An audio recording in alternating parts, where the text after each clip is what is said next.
morning. I am thrilled to welcome Melissa to our Owner and Community Spotlight interview. Melissa Boster is a nurse, and she and her partner are running a phenomenal community. It is a new community that is growing on Skool. It has recently been renamed the Menopause Skool. So with no further ado, we'll dive in. We'll start with some basics, my friend. Tell me a little bit about what brought you to Skool. Maybe we can start there. All right. Thank you, Stacy. So my name is Melissa, and I am the co-founder for Elemental Nurses. We're actually a real, legitimate company.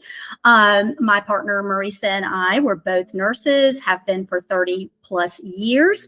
And we are now in Skool. Our name did change. It was Navigating Your Pause, which that is exactly what we help women do. We help women navigate through perimenopause, menopause, and well beyond. We recently changed our name to Menopause Skool. It's literally a school for anyone who is dealing with hormonal issues. It's a topic that's near and dear to me. I'm 51. I noticed all kinds of things about myself that were new and different. I think hormonal changes are one of those interesting things that we focus on a lot for our teenagers when they're going through hormonal changes, and we say, oh, the teenage girl sort of, stereotypes. I'm going through all these hormonal changes also.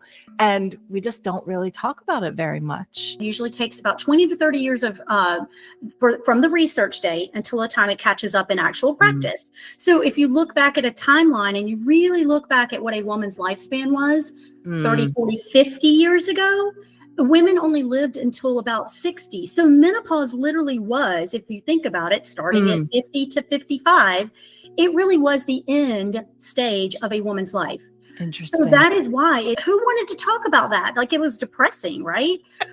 Now, fast forward to today. Women who start in perimenopause at, say, age 40 to 45, they are literally living almost half of their lives either perimenopause or postmenopausal. Yes. And that is with a huge decline of estrogen and progesterone. And when you think about those, and that's just a couple of hormones, right?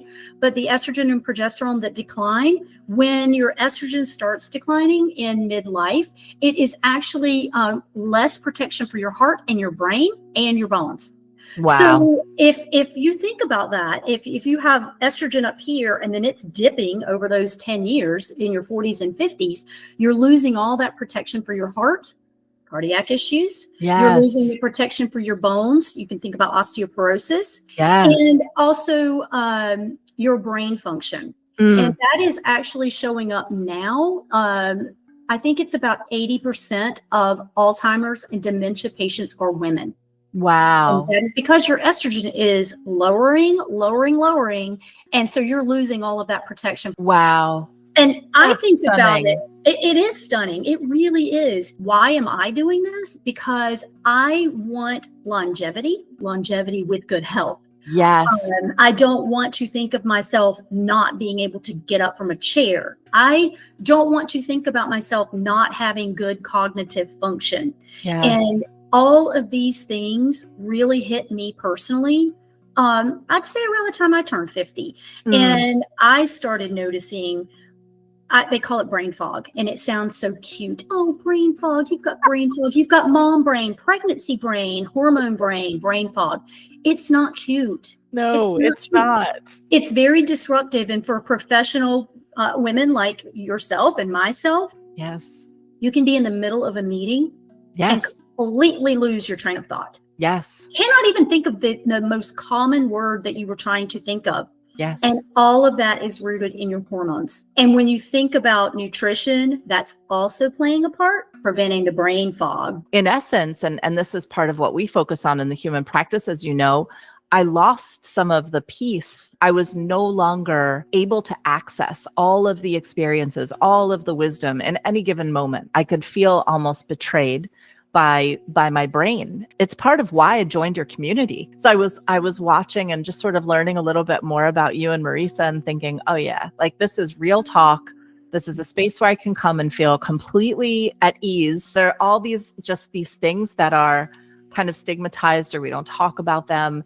And so it's just been a remarkable experience of finding resources that are here and available to pursue. When you think about the vision for Menopause Skool, how does it feel to you when you think about what it will do? That's a great question. And I really hope that Menopause Skool is something that women tune into so they can learn about their own body. Just like you were talking about, we have a huge focus on puberty, adolescence, reproduction for women, for young girls, nothing for Yes. once you hit 50.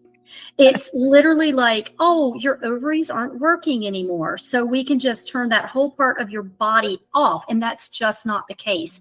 Your hormones are still directing traffic. I think of them as your chemical text messages, right? Mm.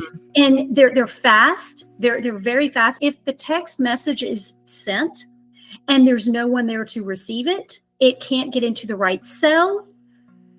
It's not going to work. And that's when you start having the symptoms of menopause, the brain fog, the weight gain, the tired feelings, the sugar cravings, all of these things.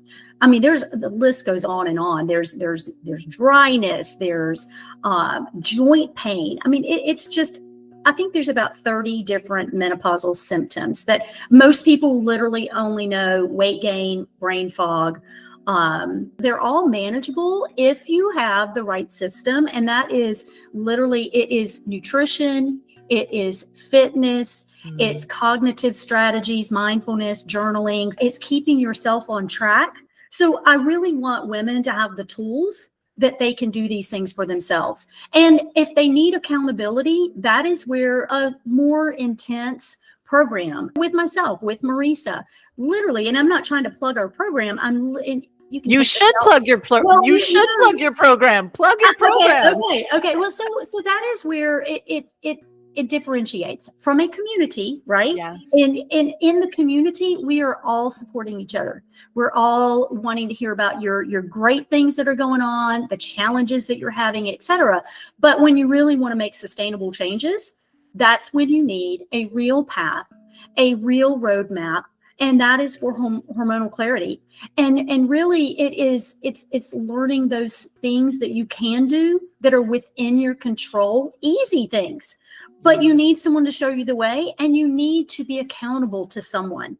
Yes. Marisa and I talk about this a lot. We've been nurses for 30 plus years, and we have always believed you have to practice what you preach. Quite honestly, Marisa is my accountability partner, and I am her accountability partner. I had my own stumbling block several years ago. It's been about 5 or 6 years now, but I had just a double whammy with hormones. My thyroid was already acting up. I didn't know it at the time. I knew I had a lot of symptoms, but I was told by my doctor, you're fine. You're just getting older. You're tired. You've got kids in high school. You're gonna be tired, lady. And so I took that at face value and was like, oh my gosh, you know what? They're right. I shouldn't be complaining. I shouldn't be asking about these ridiculous little silly problems. But when you add them all up, they're not ridiculous. They're not silly. And honestly, if I had stuck with my gut instinct, I think I could have probably prevented some of the issues that I have hormonally. It wasn't until I was 50 and I had a routine procedure scheduled, and the person doing it was a friend of mine. And he said, you don't have any health issues. You're not on any medications, but you have to have an EKG. It's just, you're 50 now. You have to have an EKG. Well, I had the EKG. It was horrible. He couldn't even do the procedure. It was that bad. He sent me directly to a cardiologist. I ended up trying medications. I ended up having a cardiac ablation, a surgical procedure to zap the areas of my heart that were causing the arrhythmias. I had severe cardiac arrhythmias. They were called PVCs, premature ventricular contractions. And from that, it actually damaged my heart valves. So now I have to keep a constant check on my heart valve. At some point, I may have to have a heart valve replacement. Wow. This is all from hormones, but it put me on the path, honestly, to get myself in better internal health. And I'm talking at a cellular level health. And when I talk about nutrition, I'm talking about a cellular level nutrition as well. Again, if you don't have the right nutrients fueling your cells and fueling your body, you're not going to get very far. So it's an all-encompassing path for me personally. but that's what I want to help other women understand. It's never too late to learn about your hormones, to be preventative. That's another thing. I think women don't understand that when they're in their 30s because they're focused on reproductive years. And no one is telling them, hey, this is coming. This is going to go. So I feel like it's never too early to learn about it. And it's also never too late to learn about it. I have women all the time ask me, well, I'm not in perimenopause, or I've been in menopause for 10 years. Should I join your group? Of course you should. Yes. If you don't understand hormones and hormone health, you definitely should join Menopause School. Absolutely. Because that's where you learn about it. I love learning about your story, Melissa, because you've taken this experience and turned it into this beautiful channel to help other women to manage their process as they move through these changes, and then moving through those experiences and then having a good roadmap for the duration it's just incredible. I think it's a wonderful service that you're providing within the community. The idea that there is also another path to really participate in a program that drives a very clear method, a very clear strategy and approach, as well as supporting accountability, is very important. And so that is wonderful. And I'm glad that that's a part of the Menopause School. I'm so grateful to have had the opportunity to meet you. I'm so glad for our interview today. And I just wish you so much joy and all of the best things that can happen in this community for you and for Marisa. And I'm looking forward to being there with you. I'm looking forward to mapping through it together. So thank you so much. We are so glad you joined us. We really are. You've been a light in our community, and we do appreciate that. Thank So you. thank you. I appreciate the time talking with you, and of course, sharing this with your community members. That is a blessing, and I really, truly appreciate it. I think just getting the message out there is going to be super helpful. And I really do hope that women are listening and paying attention.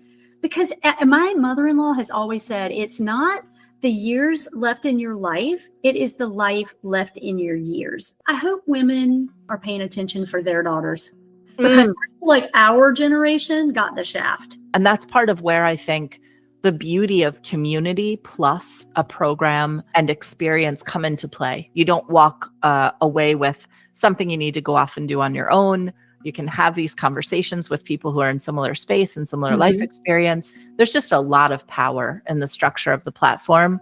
So I think you're so smart. I think you and Marisa are so smart for being here and doing it this way. I love your group. I find a lot of value in your group. I really, truly get a lot out of it. I love speaking with you. I really do. You know, I am actually getting ready to go and guest host a podcast. Yes.